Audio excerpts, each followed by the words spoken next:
turf neighbors. Darrell Griffith, everybody's All-American. He has a 48-inch vertical jump. He likes to play in traffic. He can shoot from anywhere. He plays and runs. He's the Louisville living legend. The man with one of the best nicknames in sports history. Falling in Funkadelics. And he had a character on one of his albums called Dr. Funkenstein. Dr. Dunkenstein, and then I just say, hey, let's take off the D, F and put a D on it. Here we go! Here we go! Oh! Second free throw. Takes it in over Oldham. Slammed up. The Golden Griff. 12-point lead for Louisville as Dr. Dunkenstein performs. Yet for a guy named Dr. Dunkenstein, he could sure shoot that rock. You look at your watch and you count the seconds it took for his shot to get to the rim, shooting it from the parking lot. Three-pointer for the parking lot. Yes! Darrell for three. Out of the barrel. It's good. No bounce to Griff. Here's for three. His fourth for the game. Yes! The line on the floor is not out there for decoration. It's out there for a purpose, so why not utilize it? In the pantheon of Louisville Cardinals, Darrell Griffith stands alone. All everything.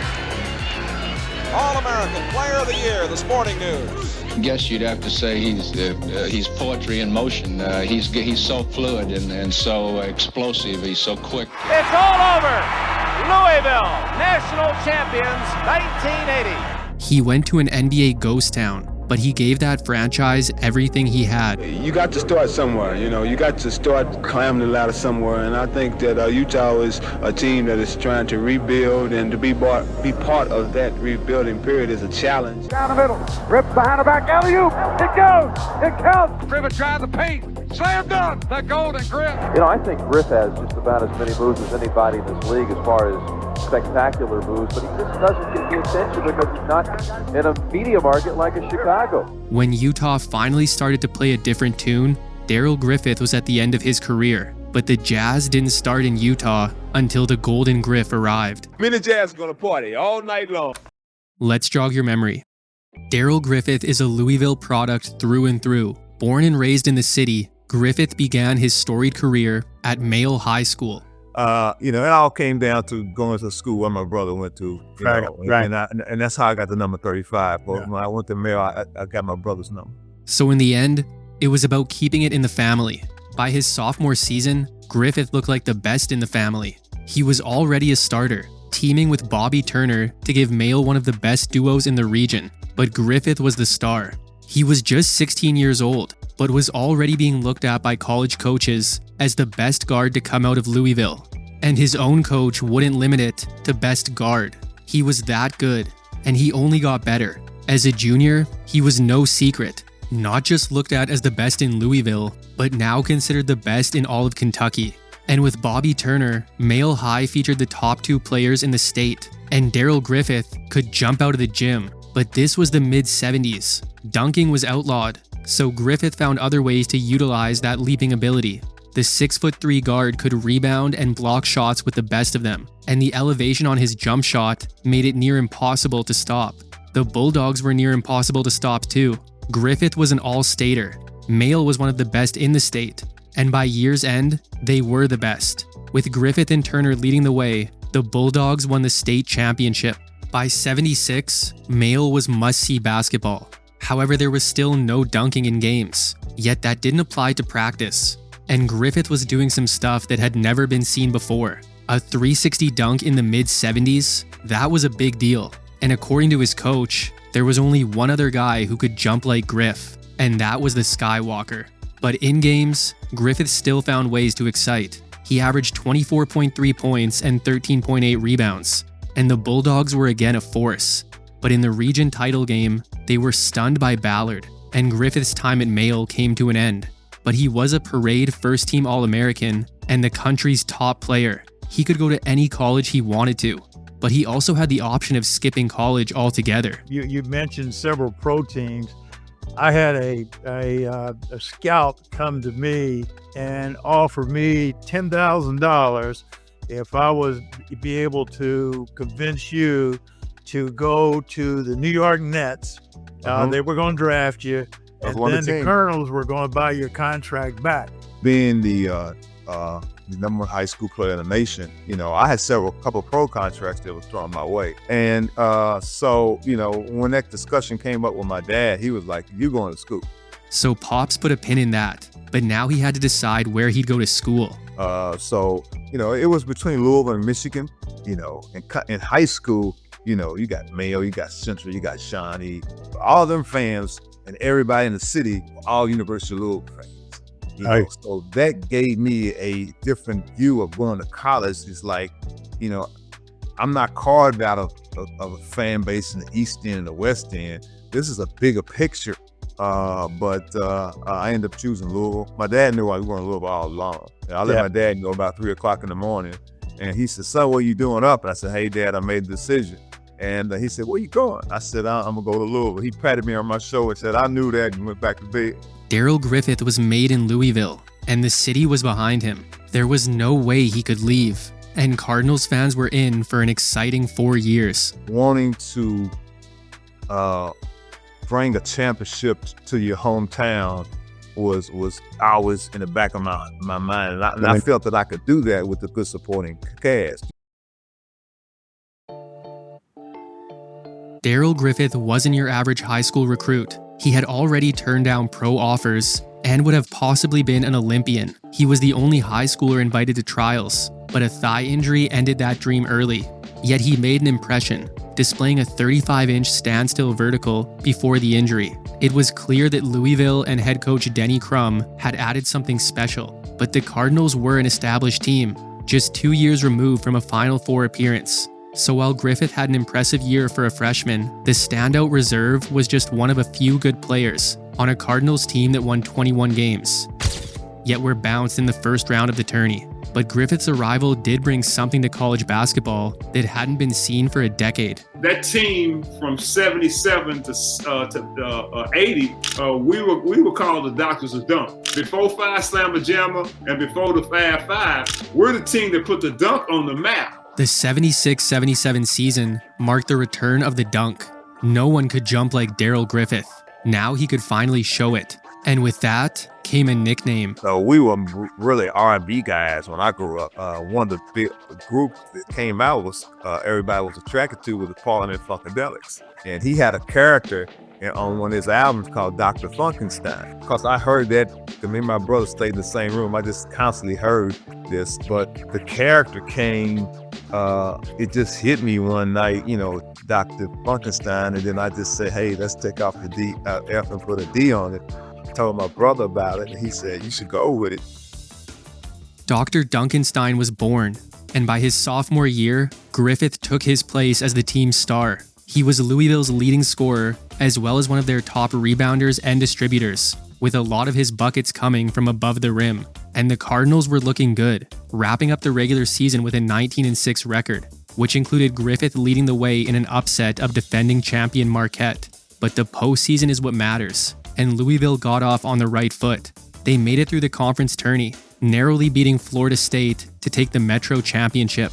In the NCAA tournament, 25 points from Griffith got them out of the first round, but the regional semifinals is as far as they'd go.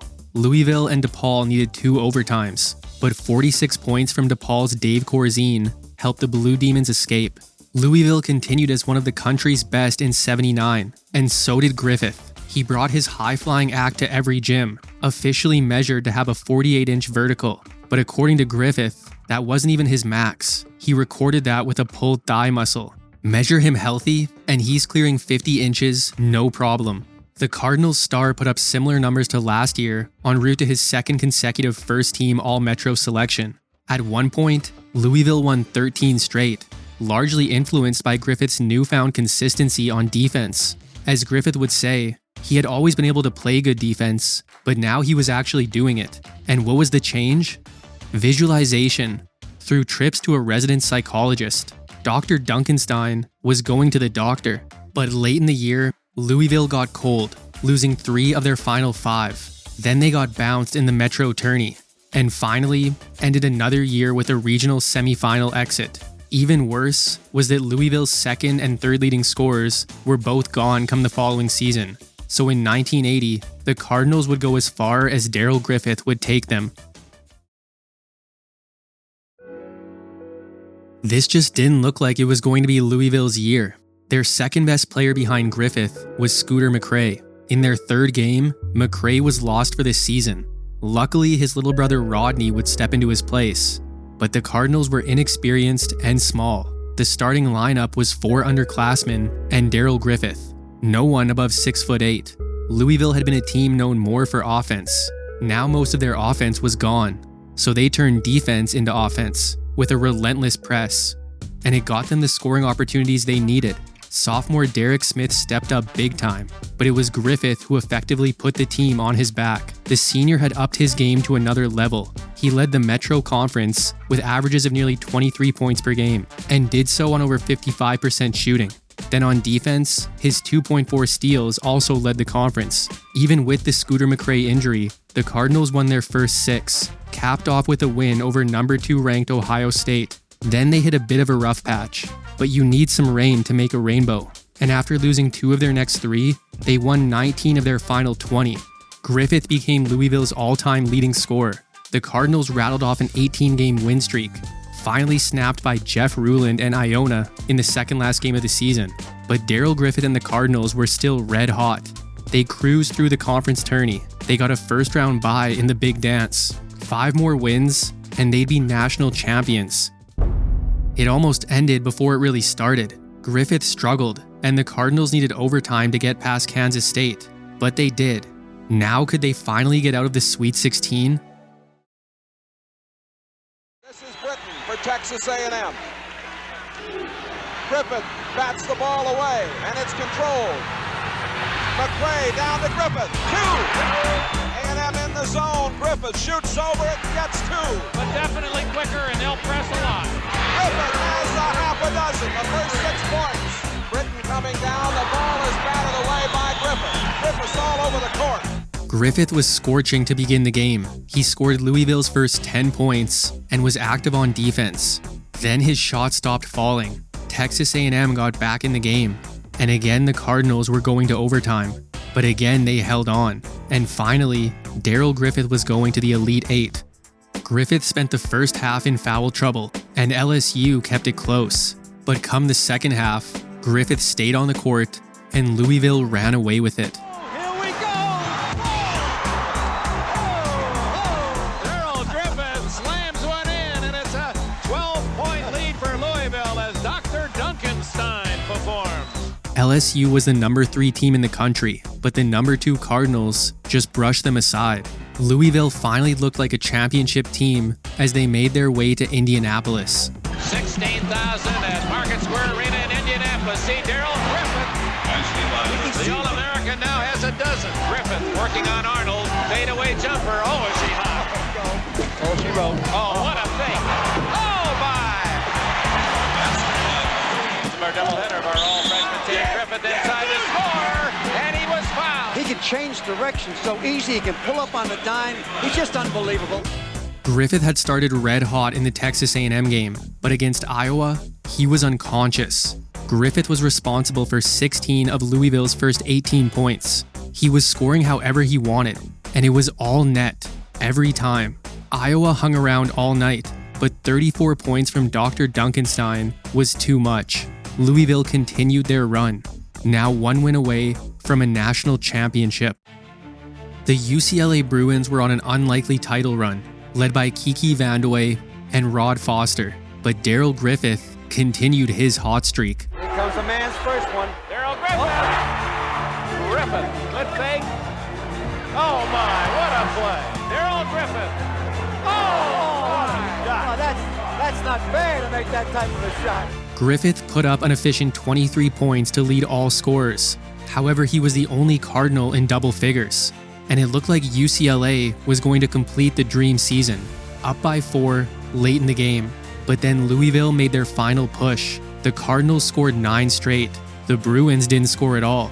Louisville had won the national championship, their first in school history, and Darrell Griffith was named Final Four Most Outstanding Player, but he made sure to give everyone their credit. My younger teammates, they look up to me and they kind of follow what I do.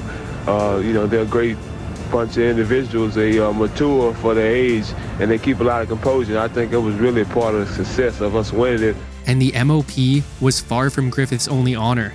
Griffith ended his senior season as the Metro Conference's top player. a first-team All-American, and the Wooden Award winner. Darrell Griffith had left an everlasting mark on Louisville sports, and for Griffith the player, he had removed a lot of doubts. He was playing defense. He was a lights-out shooter. Most importantly, he had proved he could win. Now it was time to see if he could do it at the next level. The Utah Jazz is very proud to select Darrell Griffith, 6'4". You got to start somewhere, you got to start climbing the ladder somewhere, and I think that Utah is a team that is trying to rebuild, and to be part of that rebuilding period is a challenge. Darrell Griffith was the second overall pick, even more impressive considering he was just 6'4" at a time when the big man was king, but maybe not all that surprising, seeing as he was looked at as the best pure talent in a long time, a guaranteed superstar, and the Jazz paid him as such, with a 5-year contract worth about $1.5 million. Darrell Griffith was the newest member of the Jazz, but as he'd say, that wasn't the original plan. They was projecting me to go number 1, but what ended up happening is, well, Boston had the number 1 pick, Utah had number 2, Golden State had number 3. Red Auerbach and Mr. Wolf were like this. They both lived in Boston. And the plan was, he told Mr. Wolf, he said, hey, we want to get Griffith in Boston. And we're going to make some moves to make that happen. So what they end up doing is trading Robert Parrish to Golden State for Joe Barry Carroll. Okay. Right? Right. For a number 1 draft pick. So now Boston's, instead of number 1, they're number 3, and Golden State's got number 1, Utah's number 2. He was hoping that Utah would take Kevin McHale, which left me at number 3. Utah took me at number 2, which kind of derailed everything. So that's how I ended up in Utah. So Utah was a bit of a surprise. Once he got there, it was a complete shock. And going from a national championship team to a team that's the lowest in the league. They only had 2,500 people at the game. You're going from a city which has a 25% African American community to a state who only has 1% black in the whole state. We had one black barbershop named Billy. So culture shock was there. It was different. And the Utah Jazz had only been the Utah Jazz for a year, relocating from New Orleans in 1979. You didn't see Jazz games on TV, and fans weren't exactly piling into the arena. And it didn't help that the Jazz had been bad since their inception, but they were trying to put something together.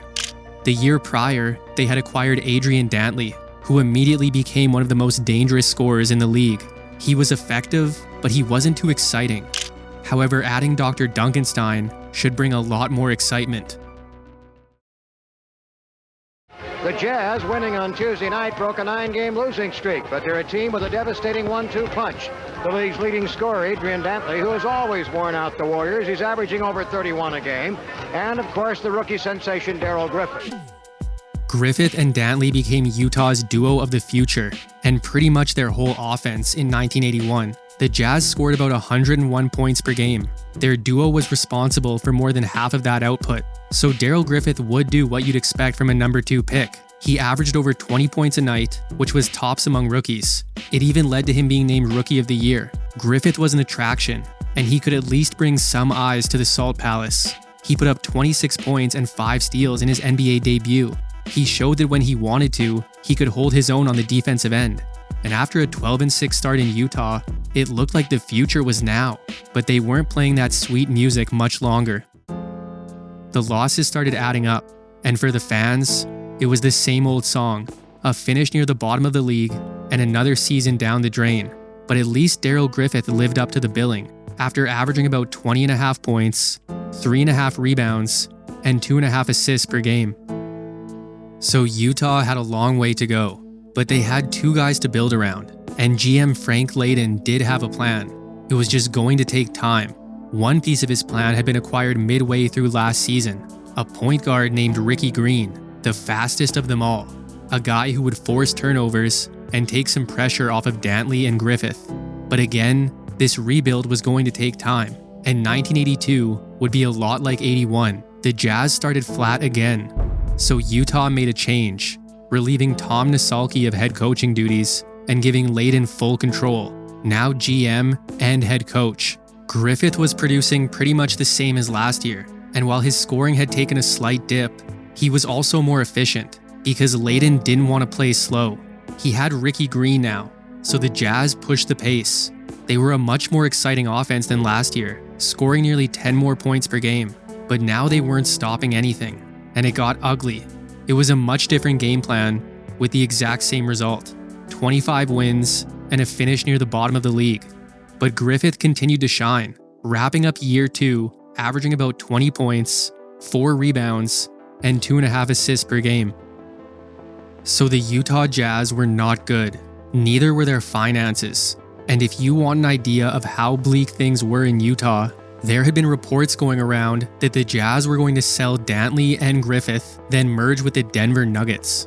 In the end, they were just rumors, but Utah needed to speed up their rebuild. And in the '82 draft, they hit a home run. We drafted Dominique Wilkins. He said he wasn't coming. So they ended up, he literally said, I'm not coming. Right. So he traded him to the Hawks for John Drew and Freeman Williams. Okay, scratch that. But in the 4th round, they were up again. They took a giant out of UCLA. This one would be a pick well spent. So there was some reason to be excited in 1983. Utah had arguably its most complete team in its young history. They didn't get off to a great start, but they were hanging around. However, in mid-December, their hopes to make some noise fell apart when Dantley went down and was lost for the year. The team had already been without John Drew because of personal issues and wouldn't welcome him back for months. So while he had an impressive season, he only played in 44 games himself. And that leaves a third-year Darrell Griffith with a lot of responsibility on his shoulders. The Jazz needed him to play like he was back at Louisville, and he was. Griffith would put up then career-high averages in nearly every major statistical category, taking on the role of number 1 option after Dantley went down, putting up over 22 a night. And his career-high 1.8 steals per game helped the Jazz get out in transition and get some easy looks. And his poise was the most impressive. Sure, he took some ill-advised shots, but when the 4th quarter came, he always tightened up, taking on Dantley's role of closer and doing it pretty well. So while they were without some of their top offensive players, their offense was still effective and entertaining. Their defense, on the other hand, still had a lot of improvement to do.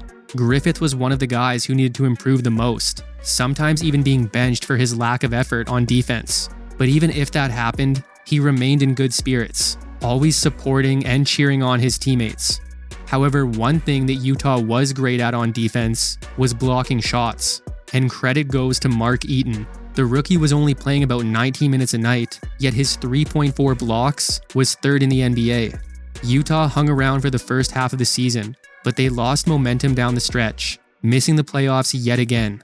But there was a silver lining. The Jazz had reached the 30-win mark for the first time since moving to Utah, as Griffith ended his season with averages of about 22 points, 3.5 rebounds, and 3.5 assists per game.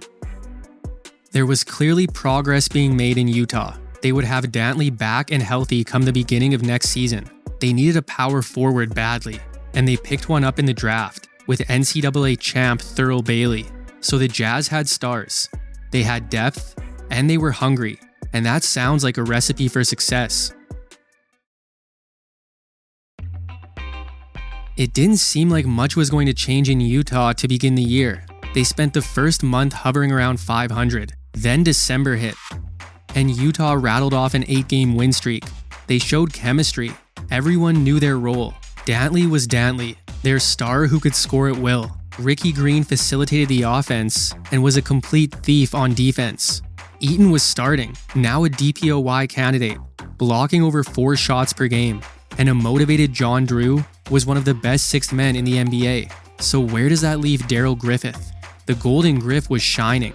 Even with Dantley back, he was still a 20-point per game guy. Fans liked to finally see the Jazz win, but they loved to see Griffith flying down the floor before converting an acrobatic layup or dunk. This guy can flat sky and is not afraid to go over anyone. Griffith drive the paint, slam dunk, the Golden Griff. He had become one of the best rebounding guards in the NBA, a one-man fast break, and improved ball handling even had him playing the point for extended periods. And with a little success came some exposure. All-Star weekend rolled around and the Jazz sent a few of their own. Griffith wouldn't be playing on Sunday with Dantley and Green, but he would be a main attraction on Saturday. Dr. Dunkenstein was gracing the NBA's first official dunk contest. In his 4th season, one of the key ingredients of this year's success story in Utah. What would the slam dunk contest be without Dr. Dunkenstein?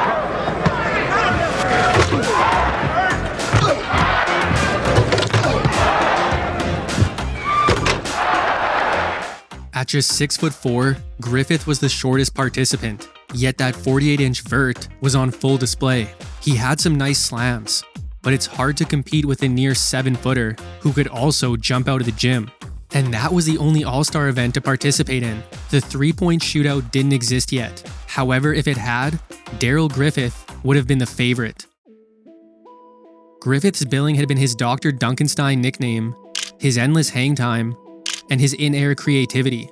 But Griffith's biggest weapon was his shooting. The guard had always had a sweet stroke with a rainbow arc. His shots probably had more hang time than he did. It had now been 5 years since the NBA adopted the three-point line.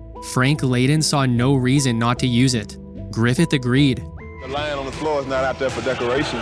It's out there for a purpose, so why not utilize it? Griffith had seen an uptick in his three-pointers each year, but in '84, no one was more prominent from beyond the arc. Darrell Griffith led the league in made and attempted threes. His 91 makes set a new NBA record. But was he efficient? Yes, he was the most efficient. His 36.1% clip would also lead the league. Dr. Dunkenstein was the best long-range shooter in the NBA. Defenses had to respect him. It opened up the paint for Dantley, and the Jazz were doing something foreign. They were winning. They were 11 games above 500 come the All-Star break, one of the most exciting offenses in the NBA. And while they weren't packing the arena, the Salt Palace was a little more full than usual. When the season ended, Utah had 45 wins, their most since their inception, and the first winning season in franchise history. Utah had a legit basketball team, the best in the Midwest Division. That was one of the most fulfilling moments when they raised the banner of Midwest Division champions, because I knew where we came from. But would they be able to do anything in the playoffs? Utah drew Denver in the first round, and if you like defense, this wasn't the series for you. It wasn't about stopping the other team, it was about outscoring them. The games were close, but after 3, the Jazz were 1 game away from elimination. Griffith would be one of 3 Jazz players to average over 19 for the series. In Game 4, he dropped 26 and the Jazz evened it. Then back at home for the series decider, Griffith put up 24, 7, and 7 with 3 steals, and Utah ran away with it. The music would play on. The Jazz were going to the second round.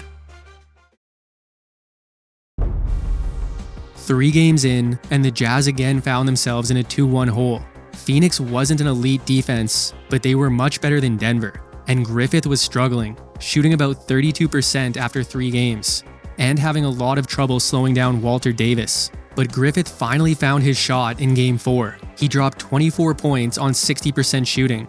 The game needed overtime, and with the Jazz up 3, Griffith went to the line. 24 points. That's 5 he's missed. He's not following through to the target at the top. That one didn't look right either.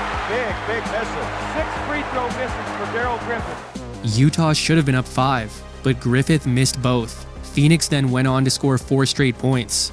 Utah got a great look at a game winner. The inbounds man. Green. Ricky Green couldn't convert. The Jazz would extend the series back at home, but that's as close as they'd get. Game 6 just wasn't Utah's night.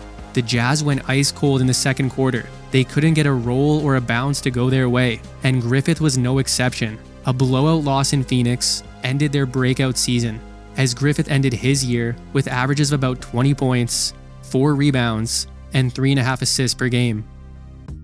Not the end they wanted, but '84 had been a complete success in Utah, and there was no reason why they couldn't keep it going. They retained their entire core. They added a point guard through the draft who showed a lot of potential, and they were shooting for the stars in '85.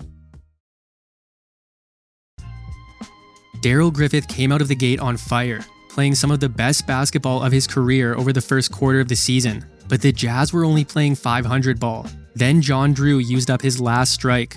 His personal issues continued, and he was out of the NBA for good. So once again, Griffith had to quietly assume more offensive responsibility, with few outside of Utah fully appreciating what Griffith meant to the team. He was having the best scoring and rebounding season of his career, and continued as the league's premier three-point bomber. All-Star Weekend kicked off, and Griffith was there, but again, he was only there to dunk, a participant in one of the greatest dunk contests of all time, yet not a participant in the All-Star game. At this point, there wasn't much more Griffith could do. He was the Western Conference's highest scoring guard, yet the NBA coaches apparently put more weight into other areas. And it didn't help that Utah was already a small market, with Adrian Dantley taking most of the shine. But in the second half of the season, Dantley missed a lot of time. On top of that, Griffith was on a contract year. He may not have been an all-star, but he would sure play like one. Well, it should be an interesting matchup tonight. Griffith against Jordan. All right, ball stolen by Griffith as Davis Watley threw it away. Watch this one. Slam dunk, reverse. Right side of Michael Jordan, reverse. No good. Fred Roberts rebounds out toward the Griff. Griffith takes it in over Oldham. Slam dunk. Knocked down the right side of the Griff. Griff fake right, go left. Floated up, score it. Griff down the middle. Griff behind the back, alley-oop. It goes. It counts. Back to Griffith. 2 minutes left. Griffith drive the paint. Slam dunk. In your face. Take that one. I have never seen him play better. Well, you know what it is. He wanted to outshine the much-publicized rookie tonight, Jordan. He was just really up for this game. Well, he hits the second. He's got 39. Jordan's got 22. Griffith had some of the best scoring nights of his career this season. 3 40-point outings, including a career-high 41 early in the year. He put up his best scoring average ever, and plenty of those points came by way of the deep ball. Griffith again led the league in attempted and made threes, eclipsing last year's record by 1. And Griffith was so efficient, it just didn't make sense not to shoot it. But if you convert that now into a two-point shot. Well, Gary, what I went through, 92 of 257 is only 36%, but it comes out to 276 points. For Darrell Griffith to score 276 points on 257 shots, he has to make 138 two-point shots, which is 53% shooting. That's why the Jazz use that as part of their offense, the three-point shot. He would even become the NBA's all-time leader in made three-pointers. Utah's season wasn't as seamless as last year, but Griffith continued to be the guy that they could always count on. Without him, the Jazz would have seen their playoff hopes disappear early, but he kept them afloat. They managed a 41-win season, which was good enough for the 6th seed. Utah was going back to the playoffs. It was another first-round series that would go the distance. Utah took a 2-1 lead over Houston, but Griffith's shot hadn't been falling. But late in Game 4, Utah was down 11. He'll try a three from about 40 feet. And hit. Oh! 102 left. Griffith, another three. And another hit. Category. Griffith, three. No. Yeah! The Mad Bomber scored 9 points in 28 seconds. Yet Utah still came up 2 points short. Back in Houston, they looked down for the count, but a huge fourth quarter comeback won them the game and the series. The Jazz were heading back to round 2. Next up was Denver, and Griffith played much better. He averaged over 19 points and shot over 51% from the field and 38% from deep. However, Utah was without Eaton, who had gone down against Houston, and the Nuggets just ran the Jazz out of the building, averaging 125 points for the series and wrapping it up in 5, with Griffith ending his contract year with averages of about 22.5 points, 4.5 rebounds, and 3 assists per game. Griffith was ready for a new deal, but he wanted to make sure he was paid his worth. Since arriving to the Utah Jazz, Darrell Griffith had been the model of consistency and availability. While others went down, he remained a constant. Unfortunately, in the fall of 1985, that would change. During a pickup game at Louisville in early October, Griffith suffered a stress fracture in his foot, and this was still an unsigned Darrell Griffith. It wasn't expected to be season-ending, but he'd be out for a while, and a lot of his negotiation power was gone, which really didn't bode well for a star player on the NBA's cheapest franchise. And this wasn't the free agency we know today. Even unsigned, Griffith's rights still belonged to the Jazz, and if another team wanted to sign him, they'd have to compensate Utah.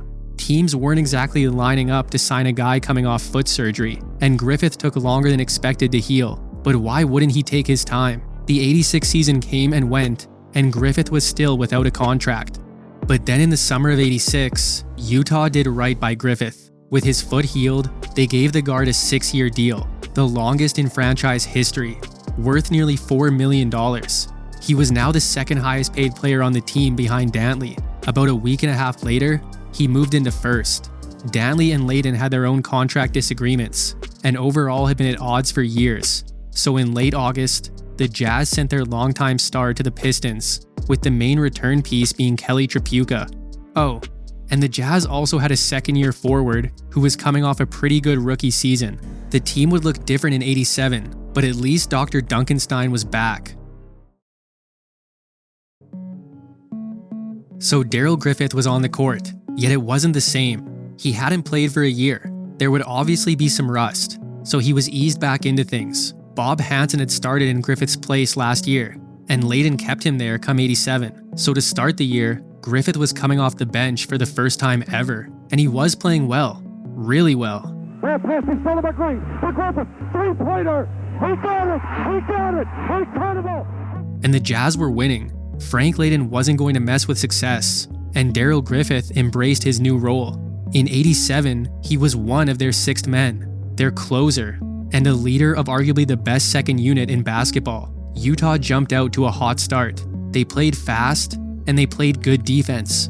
Griffith had never been a guy known for his defense, but with him now coming off the bench, his main responsibility was to produce points while the starters took a breather. And he did, finishing as the team's second leading scorer, and in his limited minutes, he still remained near the top of the league in three-pointers. At one point, he was even second among Western Conference guards in All-Star voting, but again, a selection eluded him. Yet winning is what mattered, and Utah had one of their best years in franchise history, totaling 44 wins and getting the Warriors in round one. This series went the distance, but the Jazz fumbled it away. They took a 2-0 lead, and Griffith had 25 points and hit the go-ahead bucket in Game 2. But after that, he went ice cold, and Golden State became red hot. The Warriors won 3 straight, and just like that, Utah's season was over, as Griffith's return to the court had seen him average about 15 points, 3 rebounds, and 1.5 assists per game. It was a different Darrell Griffith, but it was a pretty successful comeback, at least individually, because as a team, the Jazz had taken a step back, and 1988 would signal a new beginning in Utah. Ricky Green went to the bench, and so began the Stockton and Malone era. So now Utah had one of the best young duos in the league, but it seemed that the veteran Griffith had become the odd man out at the two, and the days of the high-flying, uber-athletic Dr. Dunkenstein were pretty much gone. Griffith's game had become much more reliant on the outside shot. However, that's not a bad thing when you're as good of a shooter as Griffith. The bounce to Darrell Griffith. Well, you don't want to let him get off. Is he still known as Dr. Dunkenstein, or did he change his nickname now? I think he changed his name to Mr. 3-Point, Mr. I will fill it up if you let me get on. There you go. But even that wasn't the same in '88. Griffith's shot just wasn't falling as much as usual. He was still one of their top scorers off the bench, but he was having the worst year of his career. However, a lot of his struggles can be attributed to injury. Griffith was hampered by a knee issue. It had bothered him all season, and by early March, he had to shut it down. The Jazz set a new franchise win record, then pushed the defending champion Lakers to 7, but Griffith wasn't a part of this year's playoff run, as his shortened season had seen him average about 11.5 points, 2.5 rebounds, and 2 assists per game. The Jazz were back to positive momentum, but a now 30-year-old Griffith had gotten some more negative news. Surgery on his knee showed there was more damage than originally thought. He'd still be good to go for the '89 season, but how would he look? From day one, Griffith was in line for more playing time, with Tripucka gone to the expansion Charlotte Hornets. But he wasn't just getting more minutes, he was a starter once again. Hansen broke his hand during the preseason, and Layden called on Griffith. Griffith's response was better than anyone expected. Layden was ecstatic with how well he was playing in the early going. Even when Hansen returned, Griffith stayed in the starting lineup. However, someone who didn't stay was Frank Layden, Griffith's longtime coach and the man who had drafted him announced his resignation in early December, succeeded by assistant Jerry Sloan. Yet even with the coaching change, Griffith remained a starter. He didn't look like he'd ever be the Darrell Griffith of old, but his shooting stroke had returned, giving the Jazz a three-point specialist on offense. And now, for whatever reason, one of the best long-range shooters in league history couldn't even get an invite to the three-point shootout. Griffith felt like he should be there, and he felt like he knew why he wasn't, but he chose to keep quiet. Anyways, the play of the Utah Jazz was what concerned Griffith. He was the veteran that every young team needed. His new coach appreciated him, and his numbers weren't bad either. He played much better than last year, scoring more efficiently and rebounding well, with the 8-year vet also becoming the franchise leader in games played. And things were going well under Sloan. The Jazz played slower. Stockton to Malone was near unstoppable, and at times, so were the Jazz. They featured the league's top defense, recorded the first 50-win season in franchise history, and won the division, ready to make some noise in the playoffs. But then they ran into a run-and-gun Golden State Warriors team in the first round. Griffith did some scoring, but the efficiency wasn't there. And at this point, he was back to coming off the bench, losing his starting spot just a few weeks earlier. But Griffith wasn't the only guy who struggled. Utah was completely stunned. They didn't just get beat by the Warriors, they got swept. And Griffith ended his year with averages of about 14 points, 4 rebounds, and 1.5 assists per game. The following season began, and Griffith was back to the bench, but it didn't seem like Sloan had big plans for the veteran guard. Griffith appeared in all 82 games, yet was playing career-low minutes up to that point, making the full transition into three-point specialist. So that part of his game had arguably never been better, with Griffith shooting a career-high 37.2% from deep. But overall, he just wasn't a big part of a Jazz team who were clearly heading into a new era, as they set another franchise win record, then drew Phoenix in the first round of the playoffs. Griffith had a pretty good series, providing the Jazz with some scoring and some rebounding off the bench. Utah wouldn't be swept this year, but they still wouldn't be getting out of the first round, after falling to Phoenix in 5. As Griffith wrapped up his season with averages of about 9 points, 2 rebounds, and 1 assist per game. Griffith only saw his role decrease further in 1991. He was still a regular part of the rotation, however his minutes just kept getting lower. But at least he had remained in Utah long enough to see them become a legit contender. Sure, they had their recent playoff disappointments, but Stockton and Malone had turned them into a Western Conference power, notching their 3rd straight 50-win season, and this time getting out of the first round, with a series win over Phoenix. Griffith saw action in just 1 game. Then in round 2, he'd only appear in 2 games, and Portland would knock out Utah in 5. And Griffith ended year 10 with averages of about 5.5 points, 1 rebound, and half an assist per game. Darrell Griffith had been a member of the Jazz and a staple of the community for a decade, but he was no longer a staple of the rotation. Griffith felt he could do more elsewhere and asked for his release. It was granted just days before the start of the 92 season. It was a teary-eyed goodbye from the only pro team Griffith had known, but there was no bad blood, and Jerry Sloan did nothing but sing his praises. Griffith was the perfect professional, and even if he hadn't been playing, he was always teaching. But for Griffith, whether it was a lack of interest or a change of heart, he would never play again. His release also serving as a de facto retirement, ending a career which felt too short for the man who came in with so much talent and endless potential. He arrived in Utah during their darkest years and stayed long enough to see them prosper. For everything he did, his number was retired by the Jazz. Louisville had done the same, and in later years, Griffith returned to his alma mater. I am the assistant vice president for community engagement here at the University of Louisville. Community engagement is a big part of what the University of Louisville stands for, so we're such a presence in this community that, we want to make sure that the community knows that we're just not here as an institution taking people's money for go to school and athletic program. No, we're here to assist. So Darrell Griffith went back to where it all started, forever a Louisville legend, from his formative years in high school to his superstar career as a Cardinal. Darrell Griffith etched his name in stone when he led Louisville to the national championship. He was drafted to an NBA ghost town, but he gave the Utah Jazz an attraction that any team would have loved. Darrell Griffith made Utah basketball exciting in his early years. His first few seasons were all-star caliber, even if he never received a selection. He could have tried to force his way out of the small market, but that's not who he was. He helped lay the foundation. He went from Dr. Dunkenstein to the Mad Bomber. His three-point prowess was ahead of its time. He showed that he was much more than just a dunker, and at least in Utah, he'll forever be the Golden Griff. But that's it for today's episode on Darrell Griffith. Hope you enjoyed it, and make sure to subscribe for more videos like this one. If you liked it, check out this one on his Hall of Fame running mate, or this one on his 1980 draft mate. Thanks for watching, and see you next time.